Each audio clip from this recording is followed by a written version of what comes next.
Welcome to Fraudcast.ca, Canada's first web-based TV show dedicated to fighting fraud. I'm George Tuchelis. And I'm Tina Teggart. To the left on this site is one of the world's largest interactive fraud libraries. And below us on the map, you can simply click on the region nearest you for your local fraudcast. Thanks, Tina. And now for this week's top 10 fraud stories from Canada and around the world.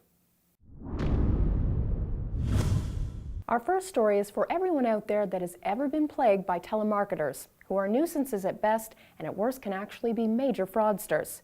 Here in Canada, we are fighting telemarketing fraud aggressively with something called Project Colt.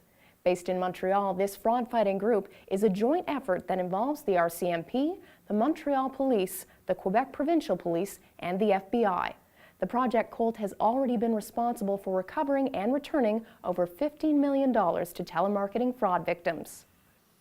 There is a scam going around out there that is being called vishing, or voice phishing, and it uses new technology referred to as VoIP, Voice over Internet Protocol. Scammers are using the telephone system to phish for victims by setting up voice messages that sound like they are coming from very legitimate sources. If you get an urgent voice message saying you are overdue on a payment or need to pay a fee for something, always independently check the phone number before returning the call. Our First Nations people are now being targeted by gutless fraudsters, and it has to do with the money being paid to some Aboriginal people as reparation for treatment they received at the hands of the government-run residential schools. The official title is Common Experience Payments, and fraudsters are contacting those in line for these payments with investment offers that claim to double or triple the money very rapidly. If you are one of those getting this payment, be wary of people that approach you with investment offers.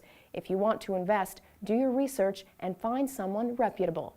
High-flying Canadian entertainment moguls Garth Drabinsky and Myron Gottlieb were convicted of fraud in Toronto after a lengthy investigation and trial involving their company, Livent.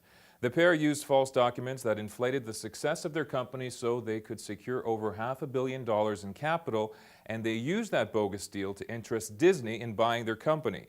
It was that deal that led to their downfall after Disney executives started closely examining the Livent books and discovered something, well, something goofy. Oh, George. When we say no one is safe from fraud, we mean no one. Oprah Winfrey herself has been used by fraudsters indirectly in a scam involving very authentic-looking emails, telling potential victims they have been nominated for the Oprah Millionaire Contest show. They ask for your personal information and tell you that you must send them money for your airfare.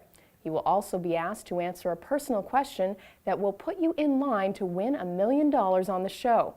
This is a scam. The Oprah Winfrey Show does not send out unsolicited bulk emails. Be on the lookout for a fraud being called the Matrix Scheme, and here's how it works.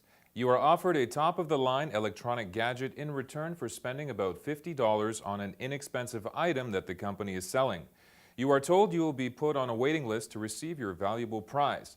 Once the person at the top of the list gets theirs, after a prescribed number of new people sign up for the cheap item, of course, there are no expensive gifts waiting for anyone on this list. Insurance fraud is sadly a common occurrence out there, but how about this one? It seems a couple of scammers came up with the idea to charter a bus, fill it with crooked friends, then have another friend ram the bus with his car. Of course, this was just so the scammers on the bus could make claims against the bus company's insurance company. But here's where the wheels came off their scam. The police report listed 21 passengers on the bus at the time of the accident, but 29 filed claims with the insurance company. Needless to say, the scammers were busted. Good one. You got yours in there, too. A Philadelphia fraudster was convicted in December of bilking almost $500,000 from 38 different victims. He set up a law office and started taking sizable retainers from those seeking legal services. Only those legal services were never performed, and the main reason for that was this man wasn't even a lawyer. The Ontario Securities Commission is on to a $60 million Ponzi scheme operating out of Toronto that has bilked investors from Canada, the United States, and mainland China. Weizen Tang, whose company's website called him the Chinese Warren Buffett, has been accused of taking money from the investors to pay other investors. The OSC began to investigate Tang after they received complaints from investors that gave Tang money to invest but were never allowed to take any of their money out of the company. Perhaps Tang should start referring to himself as the Chinese Bernie Madoff.